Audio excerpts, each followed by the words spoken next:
أما بعد فأعوذ بالله من الشيطان الرجيم بسم الله الرحمن الرحيم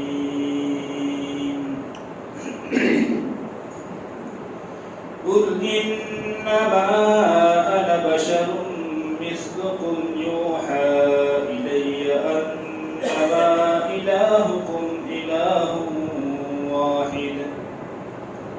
أنما إلهكم إله واحد فاستقيموا إليه واستغفروه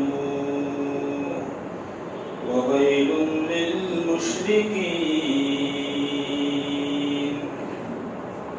وقال رسول الله صلى الله عليه وسلم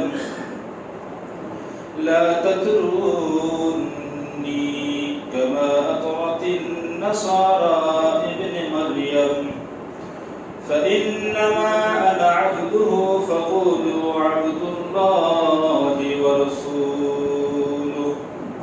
صدق الله تعالى وصدق رسوله النبي الأمي الكريم ونحن على ذلك لمن الشاهدين والشاكرين والحمد لله رب العالمين. اللهم صل على محمد وعلى آل محمد كما صليت على إبراهيم وعلى آل إبراهيم إنك حميد مجيد.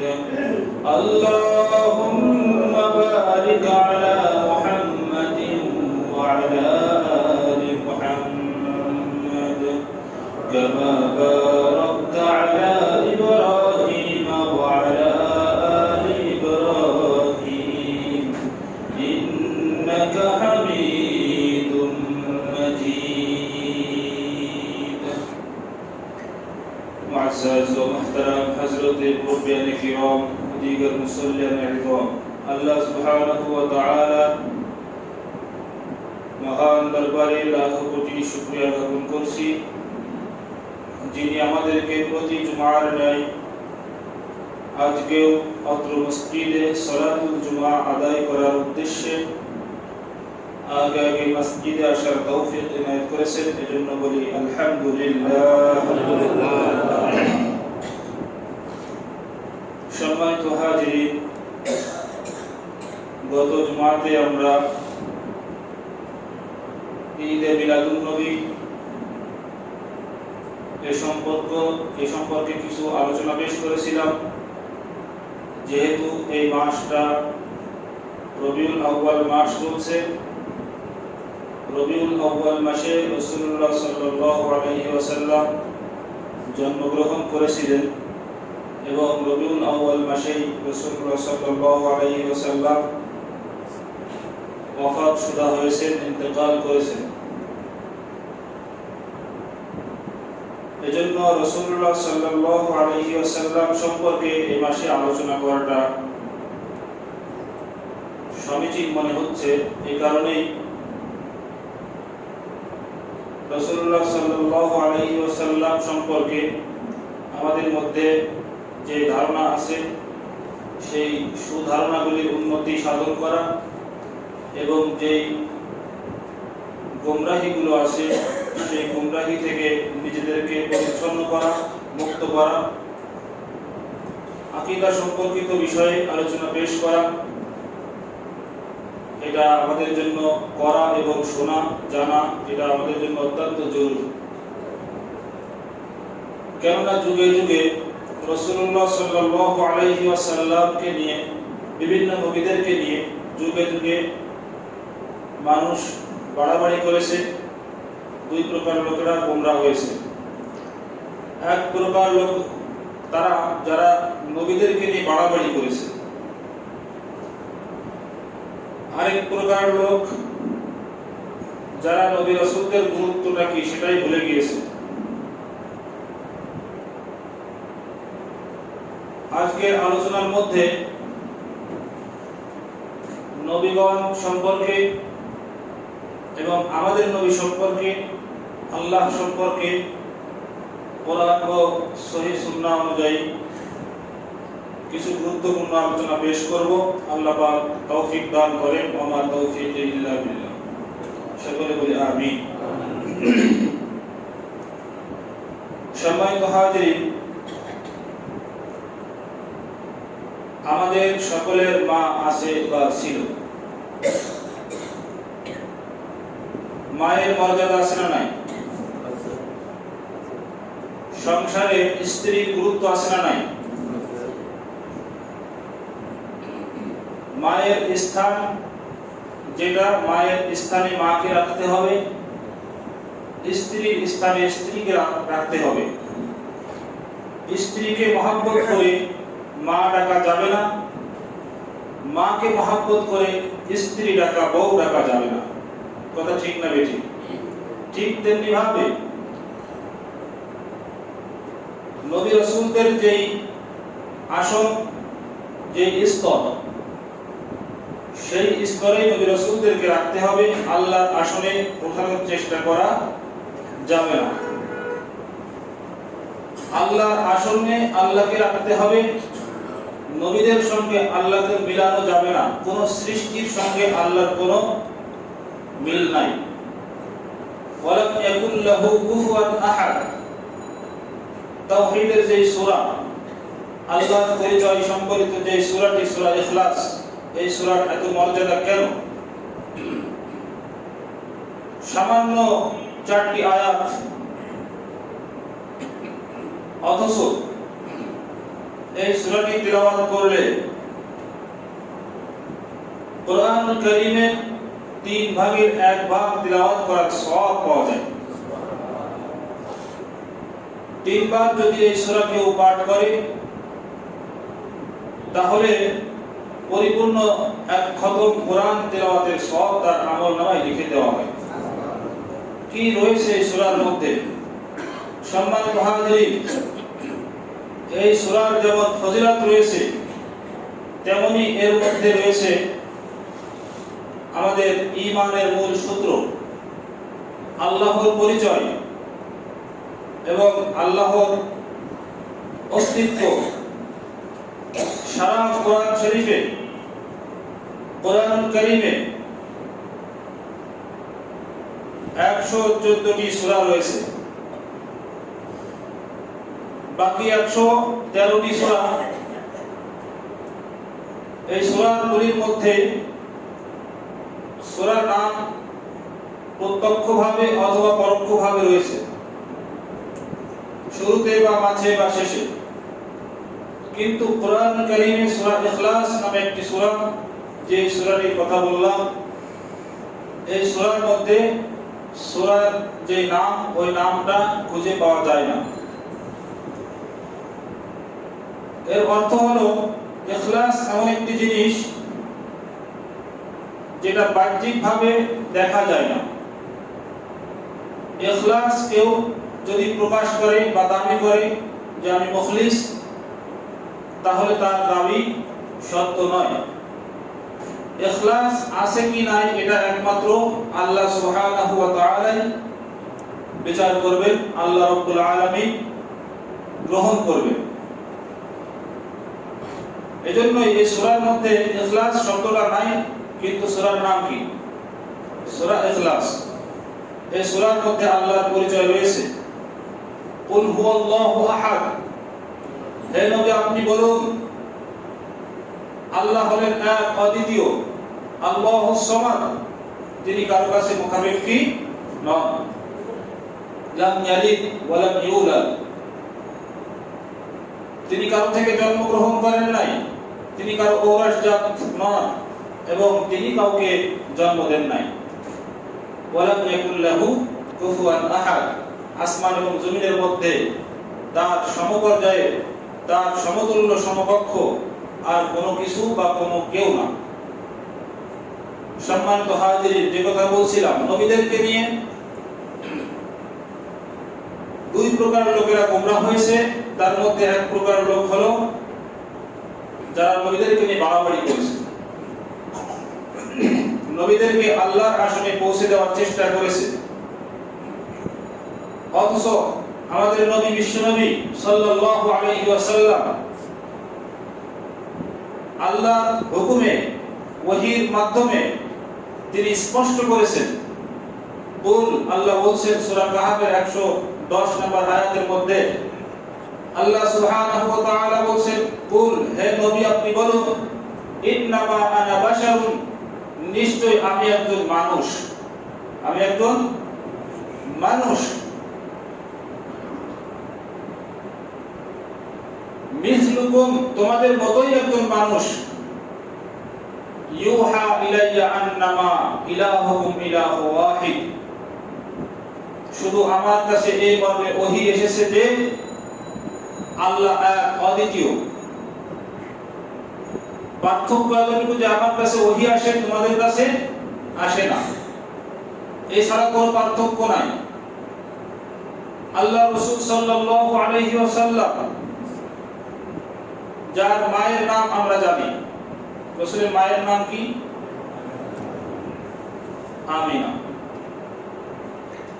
রাসূলুল্লাহ সাল্লাল্লাহু আলাইহি ওয়াসাল্লামের পিতার নাম কি? আব্দুল্লাহ। ওনার পিতা ছিল, যদিও জন্মগ্রহণ করার পূর্বেই ইন্তেকাল করেছেন। রাসূলুল্লাহ সাল্লাল্লাহু আলাইহি ওয়াসাল্লামের মাতা ছিলেন, দুধ মাতা ছিলেন, দুধ মাতার নামও আমরা জানি, হালিমাতুস সাদিয়া। তিনি দুধ পান করেছেন, তিনি মানুষ ছিলেন, এগুলো সব কিছু মানুষের বৈশিষ্ট্য। তিনি জন্মগ্রহণ করেছেন, তিনি দুগ্ধ পান করেছেন, তিনি পেশাব পায়খানা করতেন, তিনি স্ত্রী গ্রহণ করেছেন, তার সন্তানাদি ছিল, তিনি খাওয়া দাওয়া করতেন। এই সব কিছু মানুষের বৈশিষ্ট্য। তিনি মানুষ ছিলেন, মানুষ রাসূল ছিলেন। সম্মানিত হাজিরিন, এমনি ভাবে সূরা ফুসসিলাত অথবা হামিম সাজদা, এই সূরার মধ্যে আল্লাহ সুবহানাহু ওয়া তাআলা ইরশাদ করেন, কুল ইন্নামা আনা বাশারুম মিসলুকুম ইউহা ইলাইয়া আন্নামা ইলাহুকুম ইলাহু ওয়াহিদ।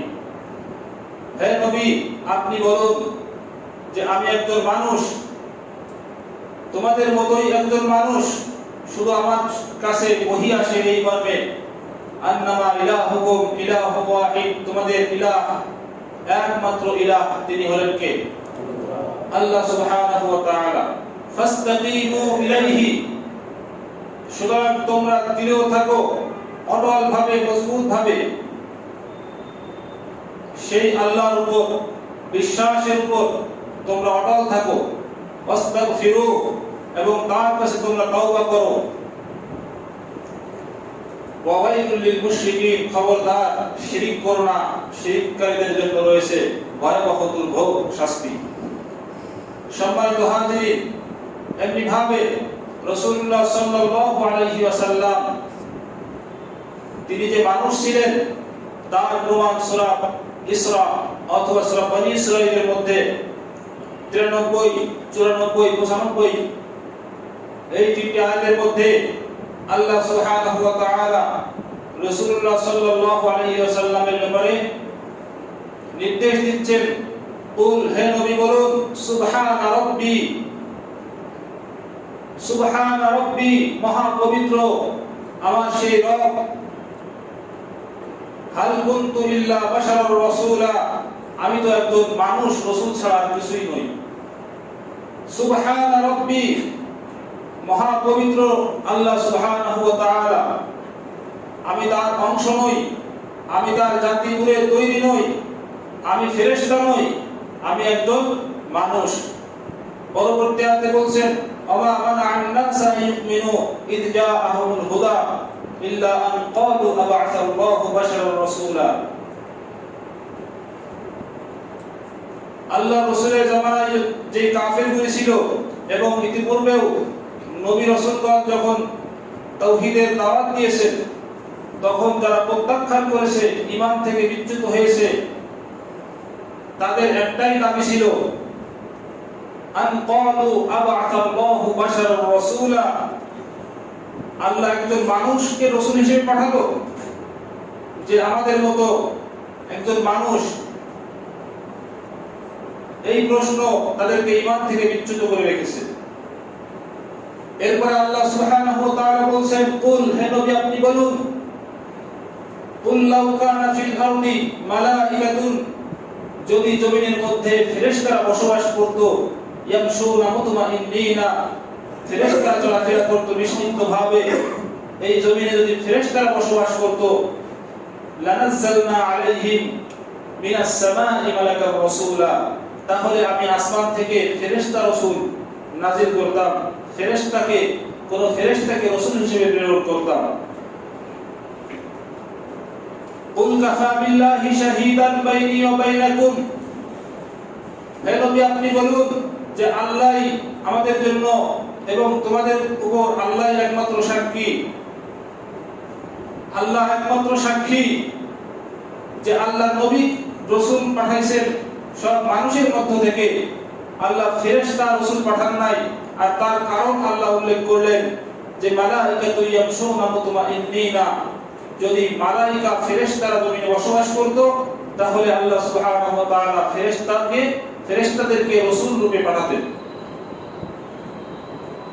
সম্মানিত হাজিরিন, এই জমিনের মধ্যে আল্লাহ সুবহানাহু ওয়া তাআলা মানুষকে বিচরণের জন্য উপযোগী করেছেন এবং মানুষের কল্যাণার্থে ফেরেশতাদেরকে বিভিন্ন দায়িত্ব দিয়ে নিযুক্ত করেছেন।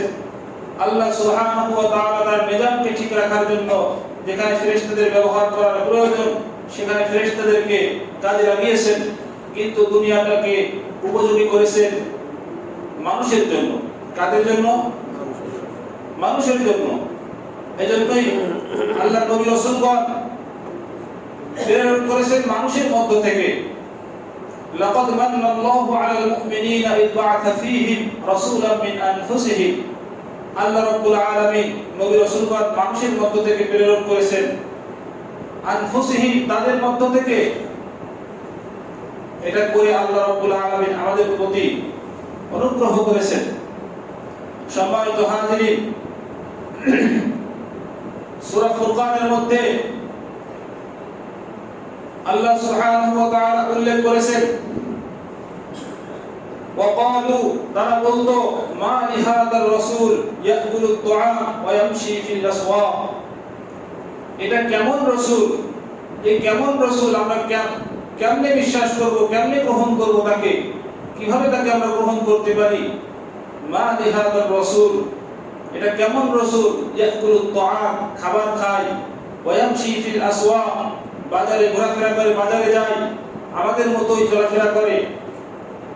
এটা কেমন রাসূল? লাউলা উনজিলা আলাইহি মালাকুন ফায়াকুনা মা'হু নাযীরা। সম্মানিত হাজিরিন, এইভাবে তারা উপহাস করত এবং প্রশ্ন তুলত যে কেমন রাসূল? মানুষের মধ্য থেকে মানুষ আবার কেমন রাসূল হয়? আল্লাহ কেন ফেরেশতাদেরকে পাঠালো না? সম্মানিত হাজিরিন, একজন কাফির একজন সাহাবীর সামনে উপহাস করছিল, বলছিল যে তোমাদের নবী তোমাদেরকে এত আহাম্মক মনে করে যে তোমাদেরকে পায়খানা পেশাব করা পর্যন্ত তোমাদেরকে শেখায়। এটা উপহাস করার জন্য বলছিল। তখন ওই সাহাবী তার এই কথাটাকে লুফে নিয়ে বললেন যে হ্যাঁ, ঠিকই বলেছো, আমরা জাহেলি যুগে আমাদের মধ্যে হুঁশ ছিল না, আমরা জানতাম না কোনো আদর্শ, কোনো নিয়ম নীতি, আমরা জানতাম না কোন হাত দিয়ে আমরা খাবার খাবো আর কোন হাত দিয়ে পেশাব পায়খানা পরিষ্কার করব, ইস্তেঞ্জা করব, এটা আমরা জানতাম না। এখনো আছে না অনেকে ডান হাত দিয়ে চা খায়, বাম হাত দিয়ে, ডান হাত দিয়ে সিগারেট খায়, বাম হাত দিয়ে চা খায়, তাদের অনুসারী এখনো আছে। তো এই জন্য তিনি কঠোরভাবে জবাব দিলেন যে আমরা জানতাম না যে কোন হাত দিয়ে আমরা খাবার খাবো আর কোন হাত দিয়ে ইস্তেঞ্জা করব, আমরা নবীর থেকে শিখেছি, তিনি আমাদের শিক্ষক। সে লাজবাব হয়ে চুপ হয়ে গেল। সম্মানিত হাজিরিন, আল্লাহ পাক রব্বুল আলামিন নবী রাসূলদেরকে শিক্ষক হিসেবে আমাদের জীবনযাত্রা কিভাবে উন্নত হবে, কিভাবে আমরা আদর্শ মানুষ হব, কিভাবে আমরা আদর্শ সমাজ গঠন করতে পারবো, কিভাবে আমরা আদর্শ পরিবার গঠন করব, কিভাবে আমরা আদর্শ রাষ্ট্র পরিচালনা করব, এই সামগ্রিক বিষয়গুলি শিক্ষা দেওয়ার জন্য যুগে যুগে আল্লাহ সুবহানাহু ওয়া তাআলা ওহী প্রেরণ করেছেন, নবী রাসূল দিয়েছেন। আমরা বলি সুবহানাল্লাহ। সম্মানিত হাজিরিন, আল্লাহ রাসূল সাল্লাল্লাহু আলাইহি ওয়াসাল্লাম মানুষ রাসূল ছিলেন, প্রমাণ হয়ে গেল। তিনি বলেছেন যে আমি বাশার, আর বাশার শব্দের অর্থই হলো মানুষ। তবে তিনি সাধারণ মানুষ নন, তিনি মহামানব। কারণ সমস্ত সৃষ্টির মধ্যে, সমগ্র সৃষ্টির মধ্যে শ্রেষ্ঠ সৃষ্টি হলো মানুষ। আর সমস্ত মানুষের মধ্যে শ্রেষ্ঠ হলো নবী রাসূলগণ।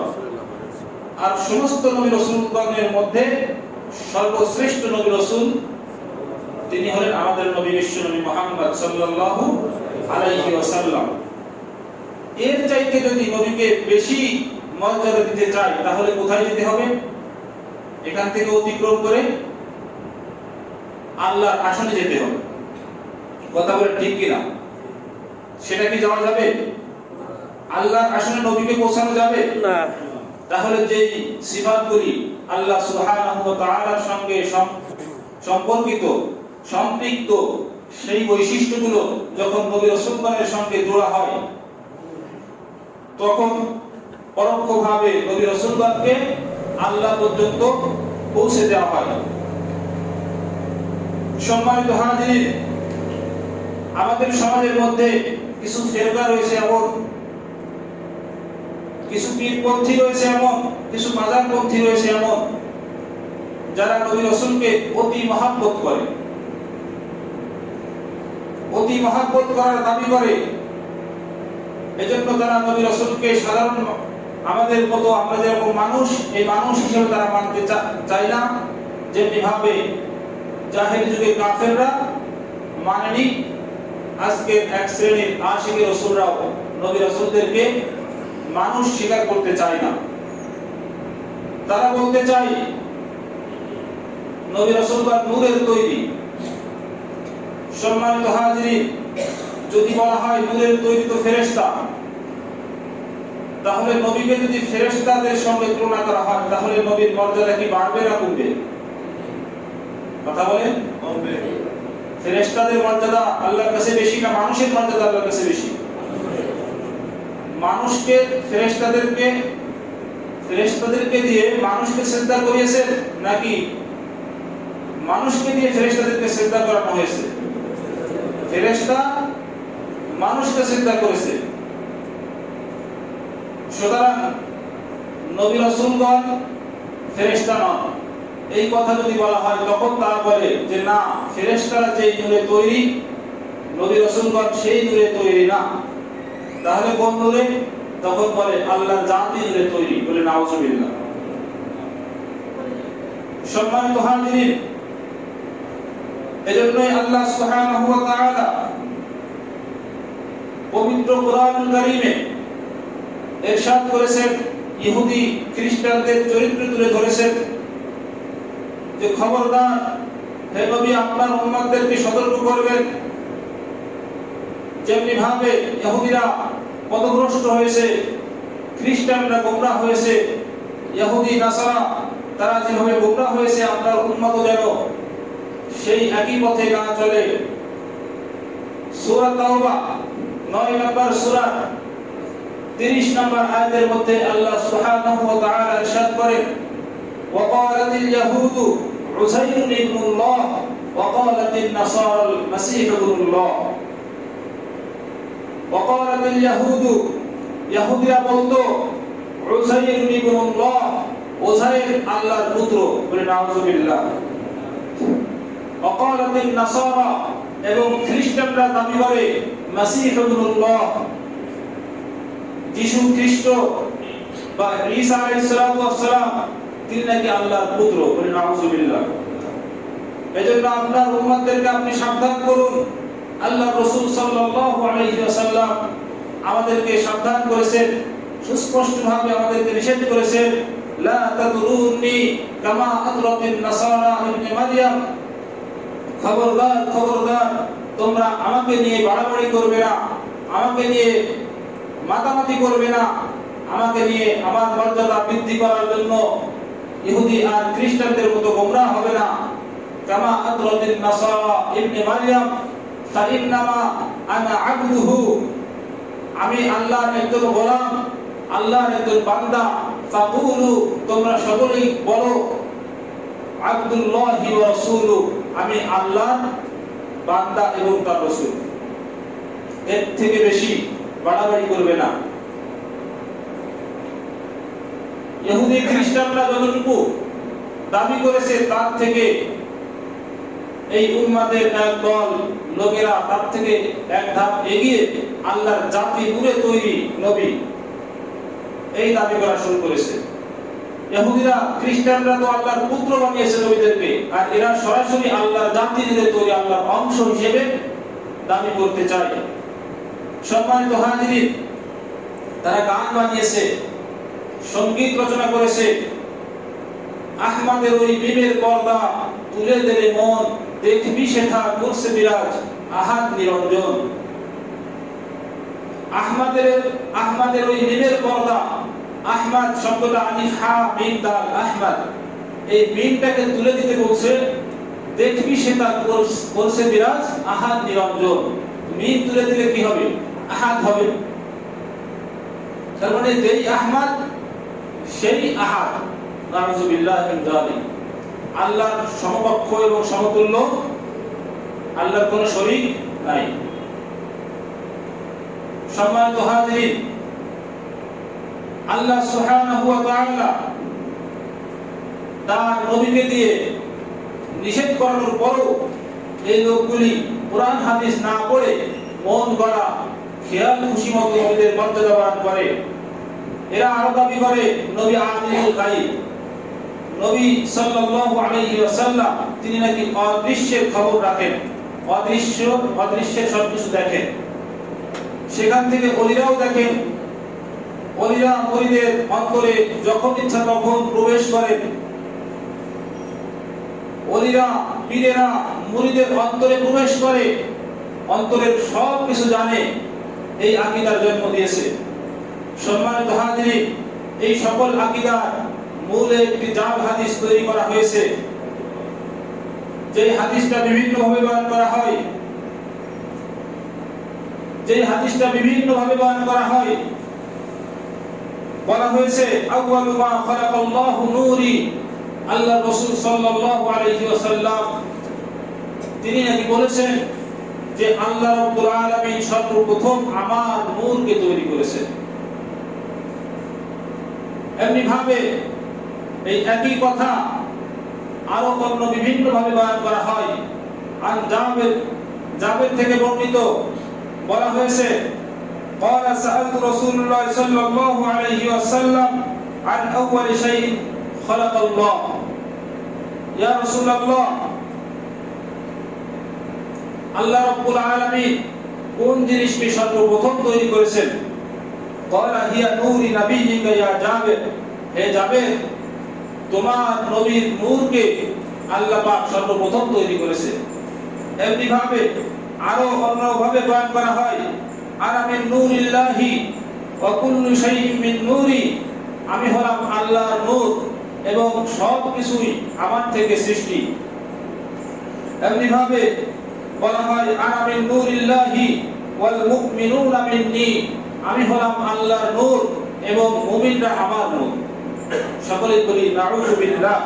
হাদিসটা জাল, ভুয়া, বানোয়াট একটি হাদিস। এই হাদিস সম্পর্কে প্রসিদ্ধ মুহাদ্দিস আহমদ আল গুমারি রাহমাতুল্লাহ আলাইহি বলেছেন হুয়া হাদিস মাওদু'উন, উক্ত হাদিসটা বানোয়াট, জাল। আল্লাহ রাসূল সাল্লাল্লাহু আলাইহি ওয়াসাল্লাম এমন কিছু বলেন নাই, আল্লাহ রাসূল সাল্লাল্লাহু আলাইহি ওয়াসাল্লাম থেকে বর্ণিত না, এমন একটি তৈরি করা হাদিস। লাউ দুকিরা লাউ যুকিরা বিতামামিহি লিমা শাক্কাল ওয়াকিফি আলাইহি ফি ওয়াদইহি। প্রসিদ্ধ মুহাদ্দিস আহমদ আল-গুমারি রাহমাতুল্লাহ আলাইহি তিনি বলেন যে এই হাদিসটা যে ব্যক্তি পূর্ণটা শুনবে তার কাছে বোঝা একেবারে সহজ হয়ে যাবে যে এটা আল্লাহর নবীর শানে তৈরি করা হয়েছে বানোয়াট একটি হাদিস। এখান থেকে যত গোমরাহির সূত্র, যত গোমরাহির জন্ম নিয়েছে, এজন্য আমরা পরিষ্কার হব। আমাদের আকীদা এবং বিশ্বাস এই পর্যন্তই থাকবে যে সমস্ত সৃষ্টির মধ্যে শ্রেষ্ঠ সৃষ্টি হলো মানুষ এবং সমস্ত মানুষের মধ্যে শ্রেষ্ঠ হলো নবী রাসূলগণ, আর সমস্ত নবী রাসূলগণের মধ্যে শ্রেষ্ঠ হলো আমাদের নবী মুহাম্মদুর রাসূলুল্লাহ সাল্লাল্লাহু আলাইহি ওয়াসাল্লাম। সম্মানিত হাজিরিন, আল্লাহ পাক রব্বুল আলামিন স্পষ্টভাবে ঘোষণা করেছেন, নিষেধ করেছেন, ইয়া আহলাল কিতাবি লা তাগলু ফি দীনিকুম, হে আহলে কিতাব, আহলে কিতাবদেরকে উদ্দেশ্য করে বলছেন, লা তাগলু ফি দীনিকুম গায়রাল হাক্কি, তোমরা তোমাদের দ্বীনের মধ্যে গুলু করো না, বাড়াবাড়ি করো না, সীমালঙ্ঘন করো না, অসত্য কোনো কিছুকে তোমরা গ্রহণ করো না। ওয়ালা তাত্তাবিউ আহওয়াআ কওমিন ক্বাদ দাল্লু মিন ক্বাবলু, তোমরা তাদের অনুসরণ করো না যারা ইতিপূর্বে গোমরাহ হয়ে গিয়েছে। ইতিপূর্বে যারা গোমরাহ হয়েছে, ওয়া আদাল্লু কাসীরান আদাল্লু আন সাওয়াইস সাবিল। সম্মানিত হাজিরিন, এখানে আল্লাহ সুবহানাহু ওয়া তাআলা স্পষ্টভাবে নিষেধ করলেন, দ্বীনের মধ্যে বাড়াবাড়ি করো না, গুলু করো না, খবরদার তোমরা বেশি যেই সীমা অতিক্রম করে সীমা লঙ্ঘন করো না। সম্মানিত হাজিরিন, অথচ নবী রাসূলগণকে নিয়ে বাড়াবাড়ি করার কোনো শেষ নাই।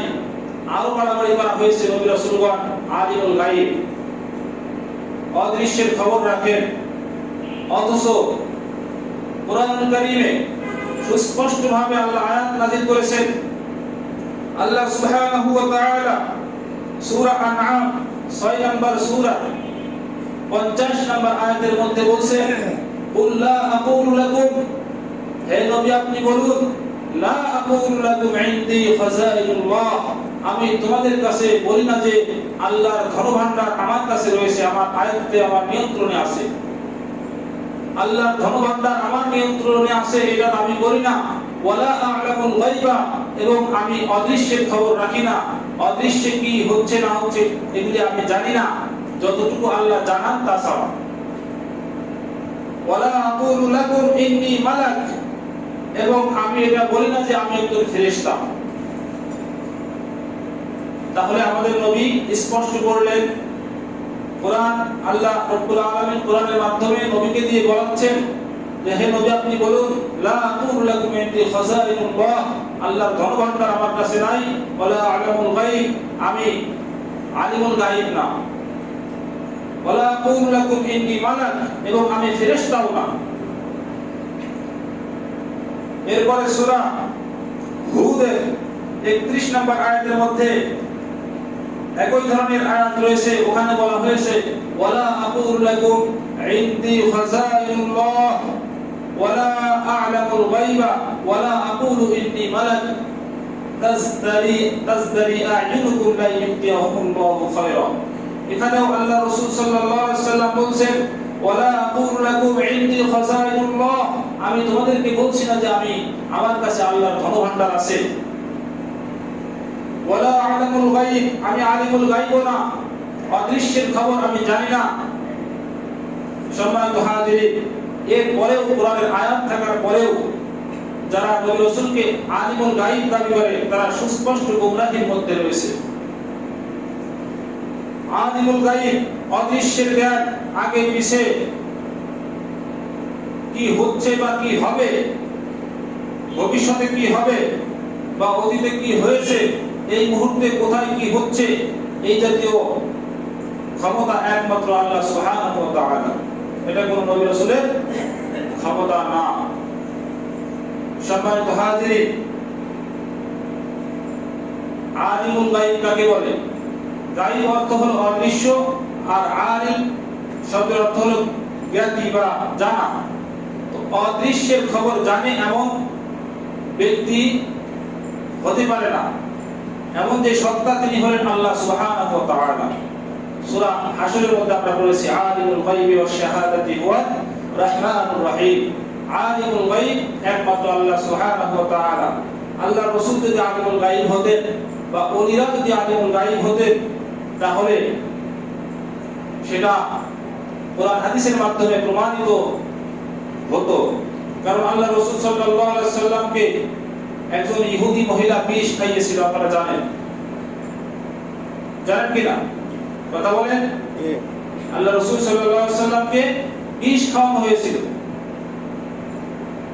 বকরির গর্দানের বা ওই ডান হাতা, ডান সামনের যে পা থাকে, আল্লাহ রাসূল সাল্লাল্লাহু আলাইহি ওয়াসাল্লাম যে অংশটা পছন্দ করতেন সেই অংশের মধ্যে সেই আদিম যুগে যে জাতীয় দানমোস বা বিষ ছিল সেইগুলো মিশ্রিত করে খাওয়ানো হয়েছিল। রাসূলুল্লাহ সাল্লাল্লাহু আলাইহি ওয়াসাল্লামের সঙ্গে খেতে বসেছিলেন আরো কিছু সাহাবীরা। একজন সাহাবী আগে খাওয়ার কারণে বা খাওয়ার সঙ্গে সঙ্গে মারা গেল। রাসূলুল্লাহ সাল্লাল্লাহু আলাইহি ওয়াসাল্লাম কিছুটা খেয়ে ফেললেন, এরপরে জিবরাইল আলাইহিস সালাম এসে বাধা দিলেন, নিষেধ করলেন। তো তিনি যদি গায়েব জানতেন তাহলে তিনি জানতেন না যে এই খাবারে বিষ মিশ্রিত আছে, জানতেন কিনা? নবীগণ যদি আলিমুল গায়ব হতেন, যখন ইউসুফ আলাইহিস সালামকে কুয়ায় নিক্ষেপ করা হয়েছিল আর তার ভাইরা এসে তার বাবাকে ইয়াকুব আলাইহিস সালামকে বলল যে আকালাহু যিব, তাকে বাঘে খেয়ে ফেলেছে, তিনি কি বলেছিলেন? ফাসবরুন জামিল, উত্তম ধৈর্য ধারণ করা, এটা ছাড়া আমি আর কিছু দেখছি না। তিনি যদি জানতেন ইউসুফ আলাইহিস সালাম কুয়ার মধ্যে আছেন, তাহলে তো তিনি আলিমুল গায়ব যদি হতেন তাহলে তিনি উদ্ধার করতেন কিনা? এরপরে লাউলা আন তুফান্নিদু রিহা ইউসুফ, লাউলা আন তুফান্নিদু, 30-35 বছর পরে গিয়ে তিনি বললেন যে তোমরা যদি আমাকে পাগল না বলো তাহলে আমি বলবো যে আমি ইউসুফের ঘ্রাণ পাচ্ছি। তার ভাইরা যখন জামা নিয়ে আসছিল, সূরা ইউসুফের মধ্যে বিস্তারিত বর্ণনা আছে। তো বাড়ির পাশেই কুয়ার মধ্যে থাকলো, তখন জানলো না, আর এখন 30-35 বছর পরে ইউসুফের ঘ্রাণ পাচ্ছে। এর অর্থ কি? আল্লাহ জানান নাই বলে জানেন নাই, আর এখন আল্লাহ ইউসুফ আলাইহিস সালামের জামার ঘ্রাণ তার নাকে পৌঁছে দিয়েছেন, এজন্য তিনি জেনেছেন, তাই ঘ্রাণ পাচ্ছেন। আকীদা স্পষ্ট যে আল্লাহ সুবহানাহু ওয়া তাআলা যতটুকু জানা ততটুকু নবীগণ জানতে পারেন, নিজের থেকে কোনো সাহায্য ছাড়া, কারো কোনো ভায়া মাধ্যম ছাড়া, স্বয়ংক্রিয়ভাবে নিজের থেকে কিছু জানার নাম হলো আলিমুল গায়ব। এটা একমাত্র আল্লাহ সুবহানাহু ওয়া তাআলা। আর অদৃশ্যের কোন খবর যদি জানার নামই আলিমুল গায়ব হবে, তাহলে তো আমরাও সবাই আলিমুল গায়ব। আমরা জানি জান্নাত আছে, জাহান্নাম আছে, ফুলসিরাত আছে, কবরে সওয়াল আছে, বিচারের দিবসে কি অবস্থা হবে, এগুলো আমরা জেনেছি। কিন্তু কিভাবে? ওহীর মাধ্যমে, কোরআন হাদিসের মাধ্যমে, ঠিক কি না? এর নাম আলিমুল গায়ব না। সুতরাং নবীগণ আলিমুল গায়ব নন, আল্লাহ যতটুকু জানান ততটুকু জানেন। আকীদা পরিষ্কার করতে হবে, আকীদা বিষয়ে প্রচুর পরিমাণ আলোচনা হওয়া দরকার। আমরা জীবনের সর্বপ্রথম যে হাদিসটা পড়েছি ছোটবেলায় নুরানি মাদ্রাসায়, আখলিস দীনাকা ইয়াকফিকাল আমালুল কলিল, আপনাদের বাচ্চারা যদি নুরানি মাদ্রাসায় পড়ে থাকে জিজ্ঞাসা করবে 1 নাম্বার হাদিস বলুন, 1 নাম্বার হাদিস শুনি। ওখানে বলা হয়েছে আখলিস, আমলের সিগা, নির্দেশ করা হচ্ছে, হুকুম করা হচ্ছে আখলিস দীনাকা, তোমার দ্বীনকে খাঁটি করো, বিশুদ্ধ করো, তোমার আকীদা বিশ্বাসকে সহি করো। আমালুল কলিল, আমল যদি একটু কম হয় মাফ করে দিবেন কে? আল্লাহ। কিন্তু আকীদা বিশ্বাসের জায়গায় 100-এ 100 খাঁটি হতে হবে। আকীদা বিশ্বাসের জায়গায় 10-এ 10 থাকতে হবে। কথা বলে ঠিক না বেঠিক? আমালুল কলিল, আমল কম বেশি কোনো ব্যাপার না। আমল কারো বেশি আছে বলে যে সে জান্নাতে আগে যাবে, আর একজনের কম আছে বলে সে পরে যাবে, বিষয়টা এমন না। আমল দিয়ে কেউ জান্নাতে যেতে পারবে না। আমল ওসিলা হতে পারে, কিন্তু মূল জান্নাতের ফয়সালা হবে আল্লাহর রহমতের উপর। কথা ঠিক না ঠিক? এক ব্যক্তি মনে মনে ভাববে যে আমি আমার আমলের বদৌলতে জান্নাতে যেতে চাই, কারণ আমি ফরজ সুন্নাত ওয়াজিব কোনো কিছুই জীবনে ছেড়ে দেইনি, কোনো মাকরুহ জিনিস আমি খাইনি, গ্রহণ করিনি, কোনো অপছন্দ শরীয়তে কোনো মাকরুহ কাজও আমি করিনি, কোনো মুস্তাহাব আমল আমি ইচ্ছাকৃতভাবে ছেড়ে দেইনি, সগীরা গুনাহ থেকেও বেঁচে থাকিছি, কবিরা তো দূরের কথা। তো এমন একজন ব্যক্তি মনে মনে এমন ধারণা পোষণ করবে যে আমি আমার আমলের বদৌলতে কোথায় যেতে চাই? জান্নাতে যেতে চাই। তখন আল্লাহ রাব্বুল আলামিন তার তিনি তো অন্তর্যামী, অন্তরের খবর রাখেন, তিনি বলবেন যে ওই লোকটাকে ফেরেশতাদেরকে হুকুম দিবেন যে জাহান্নামের আশপাশে দিয়ে একটু ঘুরিয়ে আনো। 500 বছরের দূরত্ব থেকে একটু ঘুরিয়ে আনা হবে। সেখান থেকে যে তাপদাহ আগুনের যে হাই, তাতে তার কলিজা শুকিয়ে যাবে, কলিজা শুকিয়ে যাবে, পিপাসায় ছটফট করতে থাকবে, পানি পানি বলে চিৎকার করতে থাকবে। তখন তার সামনে দিয়ে পানি নিয়ে যাওয়া হবে, তখন পানি পানি বলে চিৎকার করবে। তখন তাকে বলা হবে এটা দুনিয়া না, যে যত খুশি তত খাইলা, যা পাইলা তাই খাইলা, এখানে খাইতে গেলে বিনিময় দেওয়া লাগবে। কি বিনিময়? তাহলে তোমার জীবন, সেই বিনিময় হলো তোমার জীবনের সমস্ত আমল। তখন তো তার প্রাণ যাই যাই, বলে যে আমি রাজি, পানি দাও। তখন সে ডক করে পানি খেয়ে নিবে, তখন আমল শূন্য হয়ে যাবে। তখন আল্লাহ তাকে জিজ্ঞাসা করবে যে এবার তুমি জান্নাতে যাওয়া কি দিয়ে? তাহলে বোঝা গেল আমাদের জীবনের সমস্ত নেক কাজ এক গ্লাস পানির সমতুল্য না। বলেন সুবহানাল্লাহ। আমরা জান্নাতে যেতে যদি পারি সেটা একমাত্র আল্লাহর দয়ায়, আল্লাহর মায়ায়, তবে নেক কাজের সঙ্গে জুড়ে থাকতে হবে, তাহলে ওসিলা হবে। আর এই গোমরাহির তো আকীদা আছে, বিশ্বাস আছে, সবকিছু থেকে আমাদেরকে দূরে থাকতে হবে, সহিহ আকীদা এবং সহিহ ইমানের অধিকারী হতে হবে। আর আমলের দিক দিয়ে বিদআত করা যাবে না, সমস্ত বিদআতকে বর্জন করে সুন্নাতের উপর আমল করতে হবে। তাহলেই আমাদের জন্য রাসূলুল্লাহ সাল্লাল্লাহু আলাইহি ওয়াসাল্লাম শাফাআত করবেন, আমাদের জন্য নাজাতের ব্যবস্থা থাকবে। আল্লাহ রাব্বুল আলামিন বিষয়গুলোকে বোঝার এবং আমল করার তৌফিক আমাদের সকলকে দান করেন, বলি আমিন। ওয়া আখিরু দাওয়ানা আলহামদুলিল্লাহি রাব্বিল আলামিন। যারা সুন্নাত পড়েননি সুন্নাত পড়ুন।